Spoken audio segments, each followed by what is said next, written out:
been focusing our portfolio on the companies which we want to own for the long term. It's been a challenging environment for investors. And in that kind of environment, looking to buy more of what we already have and what we already like has made the most sense. So we haven't actually introduced any new companies at all during the last 6 months. But what we have done is exited 3 or 4 positions where we were becoming less enthused about the investment case for a range of reasons, and added quite significantly to a number of other positions, primarily where we'd seen valuations significantly reduce as a result of market volatility. And one particularly notable thing has been building a very large position in Unilever over that period. If we go back to the start of the year, that was a relatively small position, around 1.5% within the portfolio. And over the last 6 months or so, we've built that up to 6.5%, nearly 7% of the portfolio. And that's taking advantage of what we think is quite a discounted valuation for a very good company that also has the potential for a significant turnaround as we have new management coming in and also activists on the board. So it's been a time of focus, concentration, looking to make sure that we're backing our best ideas and really continuing to make sure while we're doing all of that, that we're also making sure that we're meeting our sustainability criteria and also looking to generate the income that we need to pay our dividend. But as I say, yeah, it's really been a time of focusing in on our best ideas.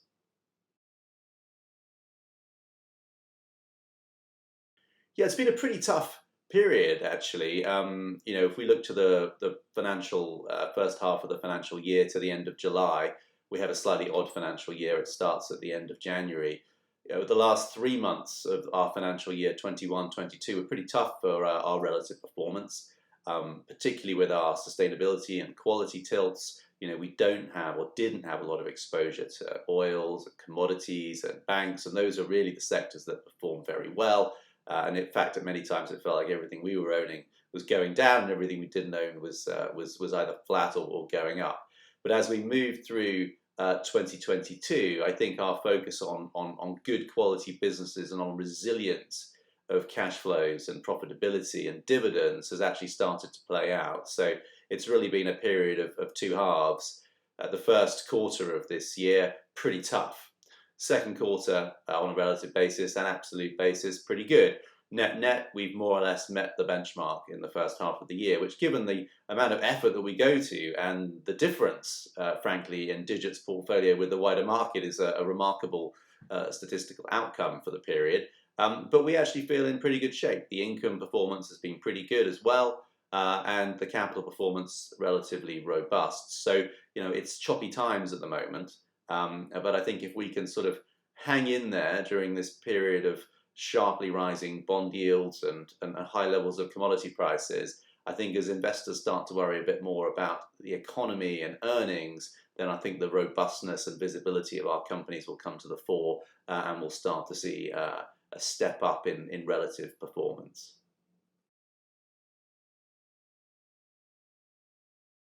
Yeah, the portfolio changes, as I sort of referenced earlier, it's really been about focus and concentration. We've looked to try to make the portfolio a little bit more resilient. So we're well aware that within the UK market, there are large parts of it which are quite stable, but which we can't invest in, such as tobacco, with our sustainability criteria. So we've built that big position in Unilever. I think that gives us some additional robustness within the portfolio. And then when I look at some of the other things we've been adding, companies like LSE or Aveva, these are businesses with lots of visibility over their business, contracted revenues, strong balance sheets, and again, should be in a good position to be able to prosper. The things that we've been exiting, companies like Abcam, where we rather fell out with the executive management team. We also sold out of Hanover Re, which is a good business, but where the valuation had become fairly stretched and where we were just managing our overall exposure to financials. And we've also sold out of GSK and Haleon. Originally, Haleon, which is the consumer goods, consumer products, consumer health business that was being spun out of GlaxoSmithKline. Originally, our plan had been to rotate the GSK holding into Haleon. But when it emerged that Haleon was going to have a pretty weak balance sheet, really, we decided that it wouldn't meet our quality criteria and that we wouldn't hold that either. Unfortunately, given, as you may have seen, that there's been some significant decline in the share prices of both companies due to litigation around an old product that both might have sold called Zantac, we were able to sell out of most of our holdings before that weakness came to play, and again, really rotating a good portion of that money into Unilever. So it's been a period of focus and concentration, tidying up some of the companies where we've been a little less happy with the longer term prospects. And as it stands today, we're looking for opportunities to deploy capital, particularly in this market. One of the positives of weaker equity markets is that does improve your longer term potential return opportunities. So active at the moment in terms of hunting for new things to deploy capital into.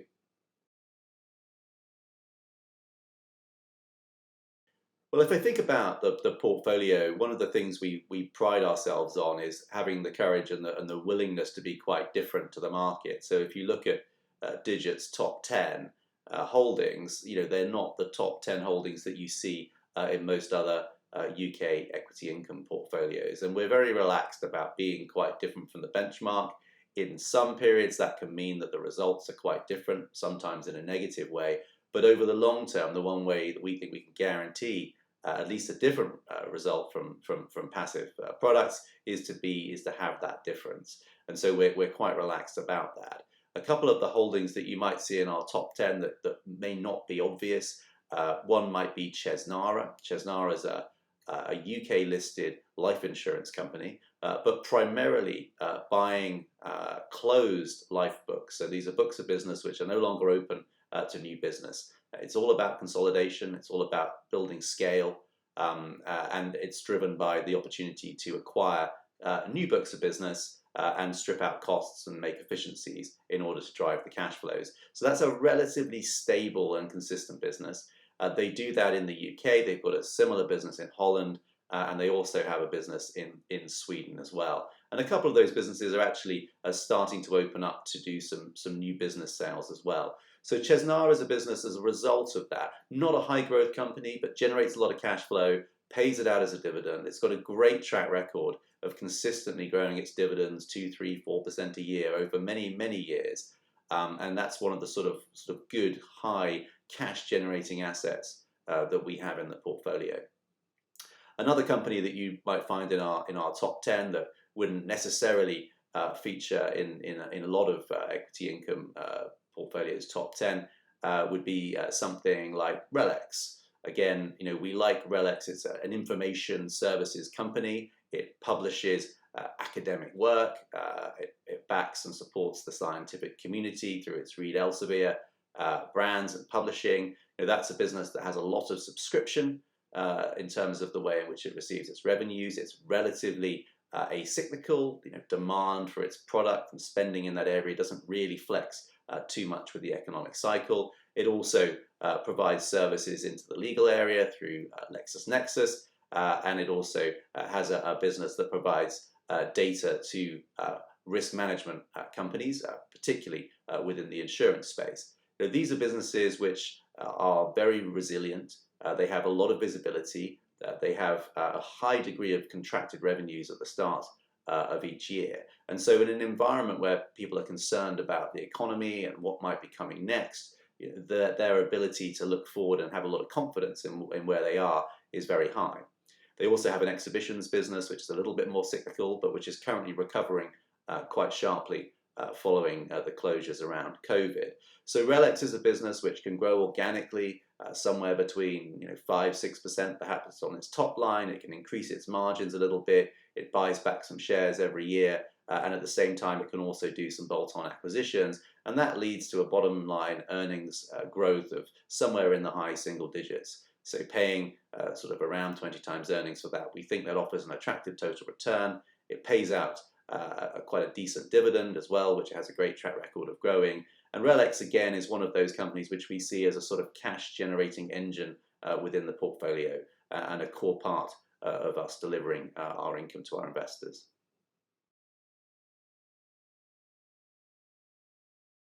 The key future themes for us, I think, really are trying to persuade people that the UK can be an attractive place to invest. And I think the best way of doing that is to focus on the businesses and not on the macro.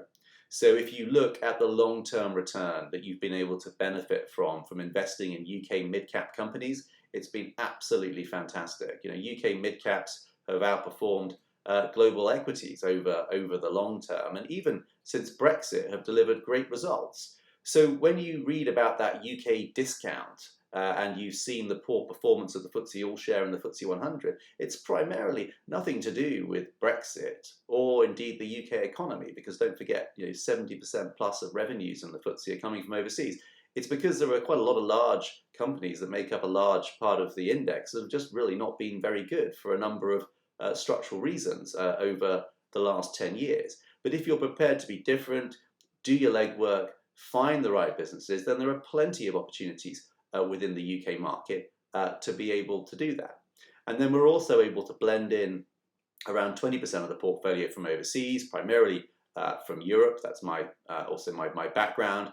And again, that combination of the European market, the UK market, the potential that we can find from that gets me very excited. And we think about these long-term trends that are driving the revenues, profits, cash flows, and dividends for our companies, much more so than thinking about the broader macroeconomic environment. Because frankly, if you thought about the prospects for the UK or the European economies, that they're just not exciting. In fact, most of the time we're worrying about how poor they are. But if you look at the prospects for our companies, well, actually, that's really very, very different. And the potential to find businesses driven by global demographic change, companies that own fantastic brands that can access consumer markets all over the world, from China to Latin America to North America, companies like Diageo, for example, or even in the technology space, where the UK and Europe may not be known as a home of technology companies, but where we can still find some great businesses like ASML, Edenred, Aveva, recently approached for a takeover. Those companies, again, driven by powerful structural drivers as we adopt digitalization increasingly across the economy and the value chain. So those are the things which we get really excited about. That's what we think can drive Digit's total return performance, drive its income performance over the longer term. And that's why, at the end of the day, we try and encourage people to not think too much about the macro, the UK politics, and all that kind of stuff, and instead focus on the opportunities at the company level, because actually, those are really exciting.